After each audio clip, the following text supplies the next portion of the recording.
Hello everyone, সবাইকে জানাচ্ছি শুভ দুপুর। আজকে সানডে, আর সানডেতে আমাদের আজকে মেনুতে রয়েছে এই যে গরম গরম ভাত, আর এখানে আছে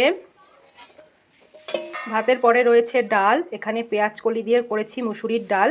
এটা আমি কখনো খাইনি, আজকে প্রথমবার বানালাম, ইউটিউবে দেখেই এটা বানিয়েছি।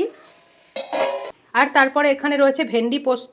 এই ভেন্ডিটা কেটেছিলাম ভাজা করব বলে, শেষে হাজব্যান্ড বললো পোস্ত করো, তো পোস্ত বেটে ওর ওপরেই দিয়ে দিয়েছি, ওই জন্য ছোট ছোট করে কাটা, তবে এটা ভেন্ডি পোস্ত বানিয়েছি অল্প করে। আর এখানে আছে শসা, লেবু, আর তারপর আছে চিংড়ি মাছ দিয়ে মূলো ঘন্ট। আজকের মেনুতে এটাই সব থেকে বেস্ট রেসিপি বলা যায়, দারুণ লাগে খেতে। এটা হলে কিন্তু আর কিছুই দরকার হয় না, চিংড়ি মাছ দিয়ে মূলো ঘন্ট।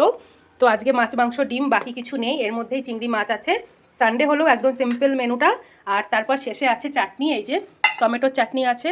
আর সবার শেষে আছে গাজরের হালুয়া। এটা তো ভাত খাওয়ার পর পর খাবো না, এটা বানিয়েছি, এটা একটু রেস্ট নিয়ে বিকালে উঠে খাবো, খুব ভালো লাগবে। তারপর গাজরের হালুয়াটা কিন্তু একটু ঠান্ডা করে ফ্রিজে রেখে খেতেও বেশ ভালো লাগে। তো চলো তাহলে, টাটা।